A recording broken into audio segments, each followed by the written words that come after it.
Assalamualaikum warahmatullahi wabarakatuh. Hello everyone. In this opportunity, we would explain about interpreting test score.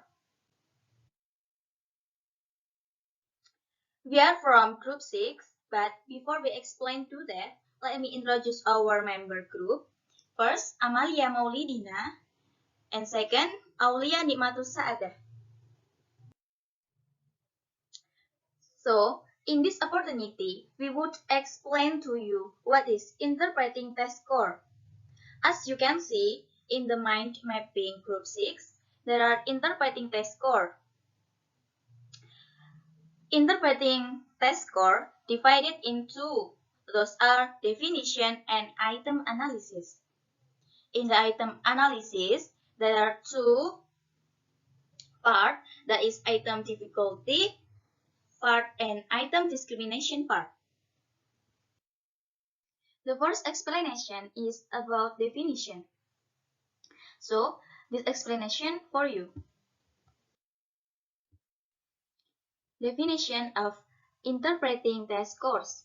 The interpretation of test results is a method or activity in which test findings or values are gradually and consistently analyzed and explained. The results must be meaningful once the test is completed and the outcomes are known. We can ignore the context of the test results because it is linked to the test takers and even school students' abilities. The next part is the item analysis. The technique for determining the overall quality of the test by examining how students respond to specific test item or questions is called item analysis. The three main functions of item analysis are as follows. The first, choosing the appropriate test item. The second, rejecting appropriate items. And the third, modifications to the item's structure. And the next is steps of item analysis. The first, review and rate the test result. And the second, arrange the paper in ascending order from highest to lowest. And the third, separate the papers with the highest and lowest percentages. And the fourth, add up the right answer to each item from each test taker in the top 27% and the bottom 27%. And there are two characteristics from item analysis are A, item difficulty, and B, item discrimination. And next material is about item difficulty. Item difficulty refers to the percentages of correctly answered questions on a test. The percentage of test takers who correctly respond to an item, also known as the p-value, is referred to as item difficulty. In other words, it is the percentage of test takers who answer the item correctly. The difficulty of an item is determined by a scale of 0 to 1, with 0 being the easiest and 1 being the most difficult. The percentage of test takers who correctly marked the item was used to calculate item difficulty. However, this is only a small percentage of the total. When interpreting test results, statements are rarely limited to a specific time, location, item asset, and scorer. Next, p-value. And next, p-value equals n, or n is a formula to use. N equal total number of students selecting the items correctly in the upper and lower group. N capital equals total number of the 27% of the upper and the lower group. To determine the level of difficulty, use this table. You can see in the video. Yes. The next is the item discrimination.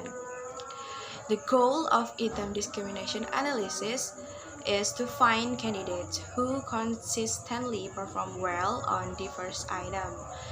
Item discrimination is frequently calculated by comparing the performance of different groups of test takers on different items, particularly those who perform poorly.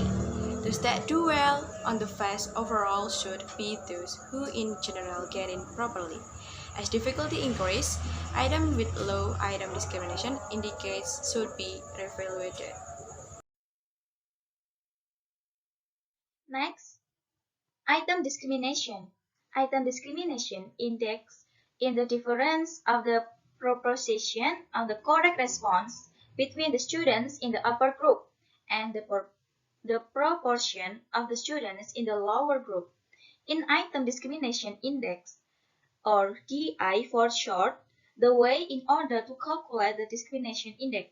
First, we must first deduct the percentage of low-scoring students who answered correctly from the percentage of high-scoring students who correctly answered. This is a measure of how well the item distinguishes between high and lower scorer on the item. And second, as a result, the first step in determining the DI is to figure out how well each student has done.